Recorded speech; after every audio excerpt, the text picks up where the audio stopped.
How to set boundaries with a woman. If you're a man and you want to find the right girlfriend, life partner, or wife, you have to learn how to create and sustain attraction. One of the biggest killers of attraction in the dating process early on, as well as later on in the relationship, is failing to communicate boundaries. So today, in this 7 to 9 minute video, we're going to talk about why you have to set boundaries, how to set boundaries, and I'm going to give you a couple of very useful examples. So what do most men do when they're starting to date women? Women will cross their boundaries, sometimes intentional, sometimes completely unintentional, and they'll fail to communicate their needs. They'll fail to communicate those boundaries purely out of a fear of loss.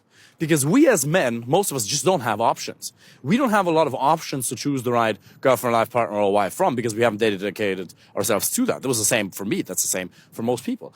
And since you don't have a lot of options, you then go on maybe 3 dates in 6 months, something like that. And now when you're on a date, obviously you don't want to lose that person. So why would you risk stepping into conflict? Because we know that the more harmony there is, the higher the probability that she'll stay interested in us, right? Well, not truly so, because remember in the last video about leadership, we talked about the fact that women only ever want one of two things from us.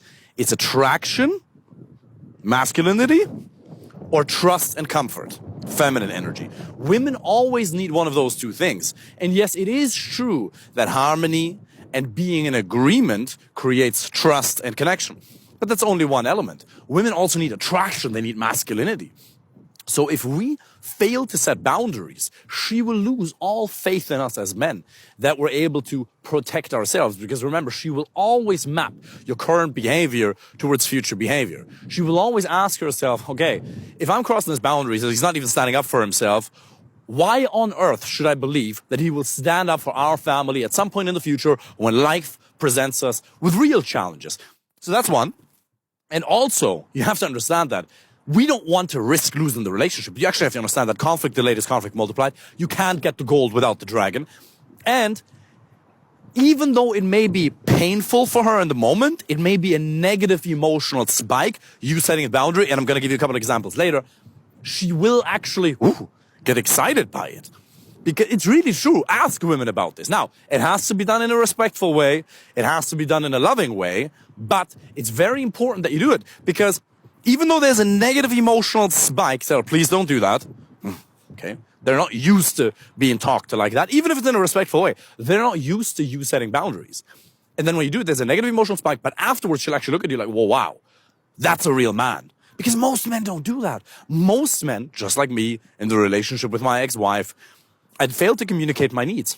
And then the problem is if you don't set boundaries, your self-esteem suffers and your entire character disintegrates.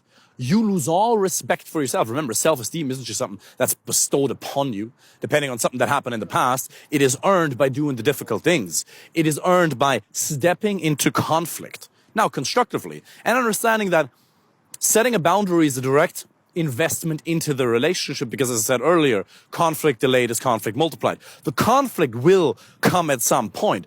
And if you keep letting people cross your boundaries, she'll either lose respect for you and then the attraction is decreased, or you will start hating yourself and then you're going to start exhibiting passive-aggressive behaviors, or you're going to start drinking alcohol, consuming all kinds of other. You will start feeling like a shell of yourself.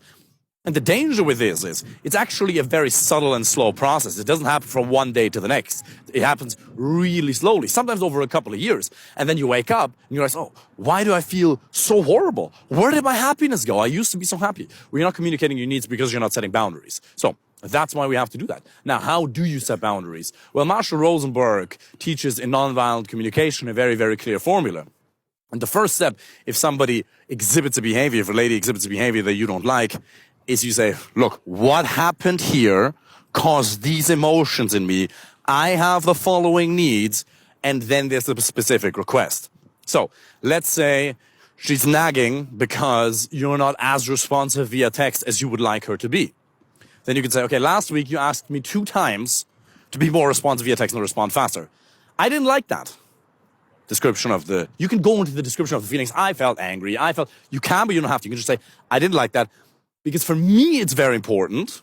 I have a need. For me, it's very important that I have my space and that I can respond whenever I want to. I will respond as fast as I humanly can, but I'm also not an assistant. Okay?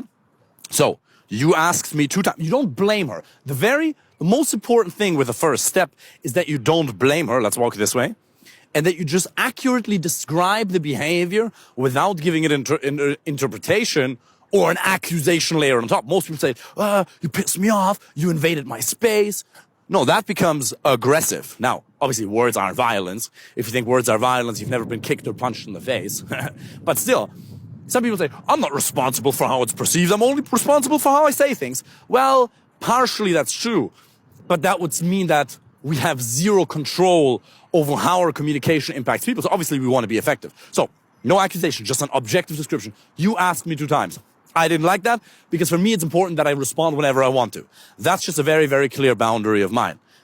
In the future, please respect that I will respond via text whenever I want to. If it's urgent, and I will see, look, we don't have to be an idiot. We can still be calibrated and we can say, if it's ever urgent, then you can say urgent. You can send me literally a message or you can call me and then I'll obviously get back to you. Fernanda and I, we've been in a relationship for 4.5 years. If she were to not respond for an entire day, obviously I'd know there's something wrong. So there's obviously nuance. But again, you describe what happened. You talk about your feelings. I didn't like that. That's enough. You don't have to have a deep psychological analysis there. You talk about your needs and then a specific request. Because if you don't tell her exactly what you want done different in the future, how is she supposed to know? That's how you do it. You have to keep in mind that every boundary you set is a potential breaking point. It's an implied ultimatum. Now, you can never threaten the relationship. You can never say this or else, because that's going to stick with her and that's going to destabilize the entire construct of the relationship. But every boundary you set is an implied ultimatum. It is a potential breaking point which you have to risk. So every time you set a boundary, you're basically re-screening for compatibility.